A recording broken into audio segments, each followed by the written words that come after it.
ত্রয়োদশ জাতীয় সংসদ নির্বাচনের আমেজ বইছে খুলনা জেলা জুড়ে। এরই মধ্যে বিভিন্ন রাজনৈতিক দলের প্রার্থীরা জমা দিয়েছেন তাদের মনোনয়নপত্র।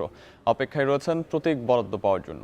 সংসদীয় আসনগুলোর ভোটাররা দিন গুনছেন 12 ফেব্রুয়ারি নির্বাচনের জন্য, যেখানে তারা কাঙ্ক্ষিত প্রার্থীকে ভোট দেবেন। এ নিয়ে আরও জানাতে খুলনা 1 আসনের সাতচুইবুনিয়া বাজার এলাকায় রয়েছেন মিয়া আমিরুল। সেখান থেকে তিনি আমাদের সঙ্গে যুক্ত হবেন। আমিরুল, জেলায় নির্বাচনী আমেজ কেমন দেখছেন এবং ভোটাররা কি বলছেন, বিস্তারিত জানাবেন।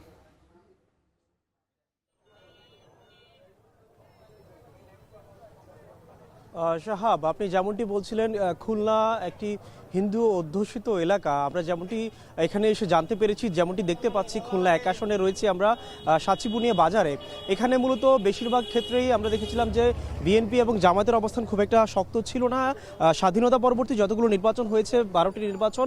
Amrapali fruit syrup, real magic in every drop. সেক্ষেত্রে আমরা দেখেছিলাম যে বিএনপি দুবারই তারা জয়ী হয়েছিল এবং জামায়াত কখন এখানে জয়ী হতে পারেনি। তবে এখানে যে সবচেয়ে বেশি আলোচনা রয়েছে যে জামায়াতের যে প্রার্থী রয়েছে কৃষ্ণ নন্দী, যাকে নিয়ে খুব আলোচনা ছিল যে তিনি জামায়াতের হয়ে কিভাবে নির্বাচন করবেন, তিনি যেহেতু হিন্দুদের হয়ে প্রতিনিধিত্ব করছেন। সেক্ষেত্রে আমরা দেখেছিলাম যে হিন্দুদের সাথে তার একটি টানাপোড়েন রয়েছে। তবে এটির সুযোগ নিচ্ছে কিন্তু আবার যে বিএনপির প্রার্থী রয়েছেন তিনি। আমরা এখানকার যে মানুষ যারা রয়েছেন তাদের সাথে কথা বলছিলাম, জানার চেষ্টা করছিলাম। এখানে যেহেতু বেশিরভাগ মানুষই কৃষি কিংবা অন্যান্য যে অর্থনৈতিক কার্যক্রমগুলো রয়েছে তাদের সেটির সাথে সংশ্লিষ্ট, তার যে ভাষ্য যে মূলত যারাই নির্বাচিত হবেন কিংবা যে প্রার্থীরাই তাদের সাথে কাজ করবেন তারা কিন্তু তাদেরকে ভোট দেওয়ার জন্য মুখিয়ে আছেন। এক্ষেত্রে আমরা দেখেছিলাম যে জামায়াতের যে প্রার্থী রয়েছেন কৃষ্ণ নন্দী, তার যে বিভিন্ন সাম্প্রতিক কার্যক্রম আপনি হয়তো দেখেছেন, সেটি ঘিরে একটি আলোচনা সৃষ্টি হয়েছে। সেটি ঘিরে আবার বিএনপির প্রার্থী কিন্তু এগিয়ে রয়েছে।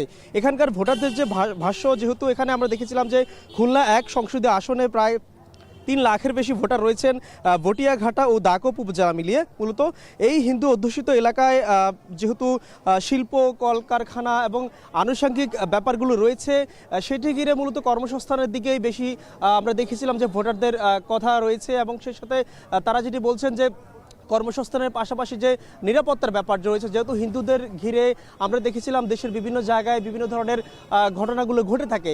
সেই ক্ষেত্রে তারা যেটি বলছেন যে হিন্দু প্রতিনিধি বাছাইয়ের ক্ষেত্রে তারা কিন্তু জোর দিবেন। সেই ক্ষেত্রে জামায়াতের যে প্রার্থী রয়েছেন তিনি কিন্তু এগিয়ে রয়েছেন। বলা চলে সার্বিক ব্যাপার যেটি হয়েছে যে এখানে বিএনপি এবং জামায়াতের যে প্রার্থী রয়েছে তারা কিন্তু সার্বিকভাবে যদি মূল্যায়ন করতে যাই, ভোটাররা কিন্তু যেটি বলছেন তাদেরকে ভোট দেওয়ার ক্ষেত্রে স্বার্থ সংশ্লিষ্ট যে ব্যাপারগুলো রয়েছে ভোটারদের, তারা কিন্তু সেগুলো বিবেচনা করবেন।